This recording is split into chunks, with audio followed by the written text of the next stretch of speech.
Hi, it's Megan, and today for my midterm, I'm going to be making the cake that's called Tarta de Santiago.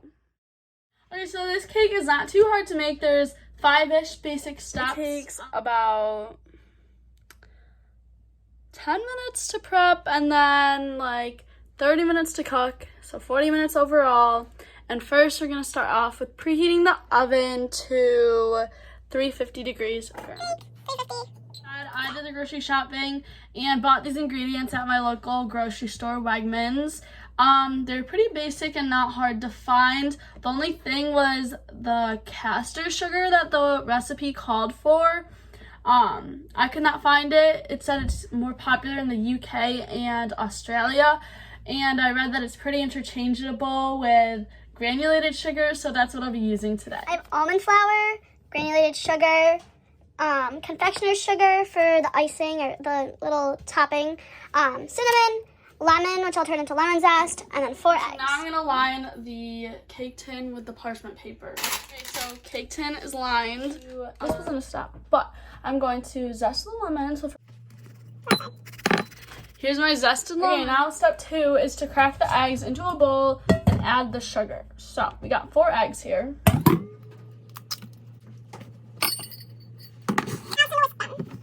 Okay, so it's all mixed.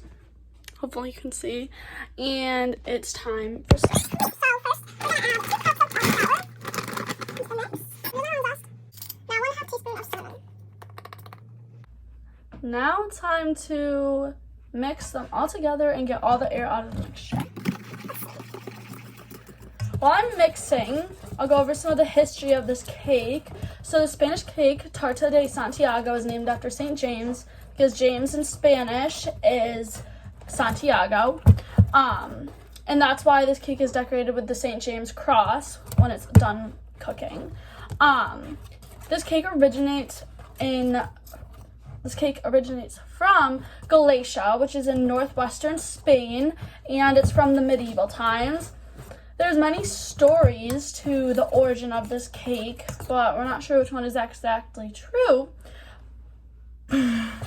But the one that I found is that it was brought as an offering on a pilgrimage down the Camino de Santiago, which is the trail that used to be used for a pilgrimage and which St. James went on, and he brought this on that pilgrimage, and from there it was adapted into the Spanish culture. This trail that St. James went down on his pilgrimage leads to a cathedral that holds the shrine of St. James. Okay, so I have my lined tin, and I'm gonna put some butter on the sides. Now time to put the mixture in the tin. So now the cake is ready to go in the oven, so we're gonna do that now.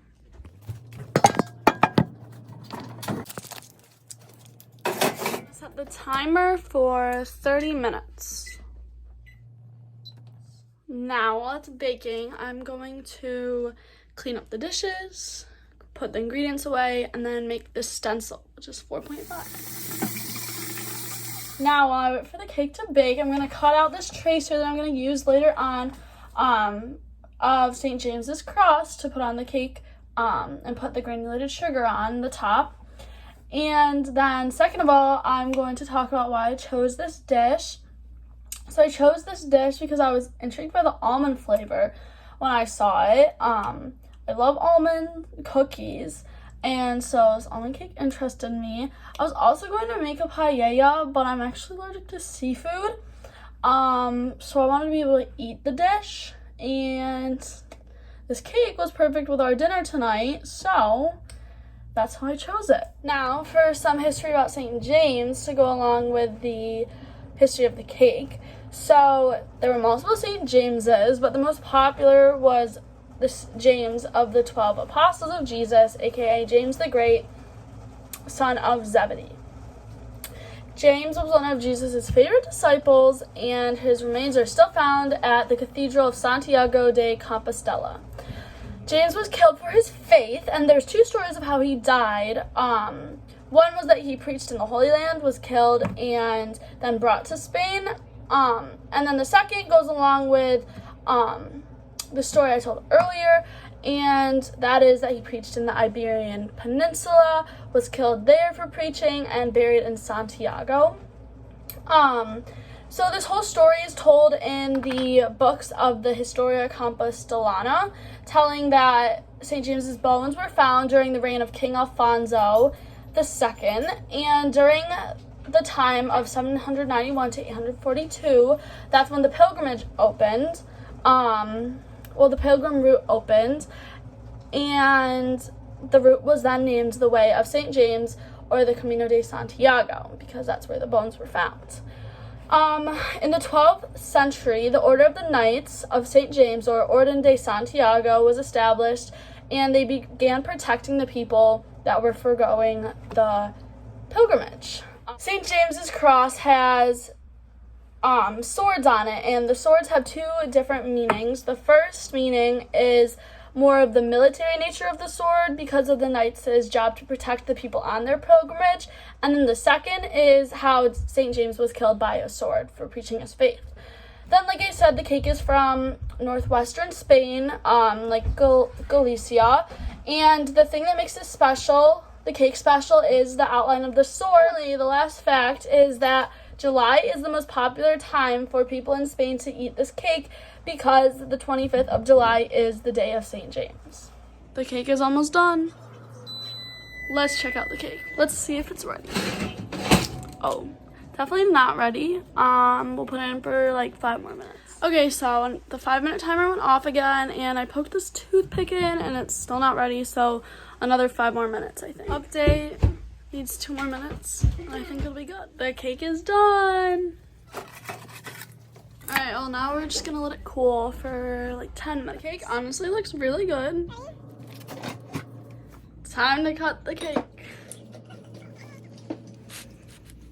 Oh, it's good. Time to try. I think it's good. Definitely different, definitely tastes the lemon. Very moist. Give it like a 7.58 out of 10. Update, the crust. Give the crust a 9. So overall, I really liked this dish. I shared it with my family and they all loved it. I would definitely eat it again or make it again and get it at a restaurant in Spain next year after a good dinner.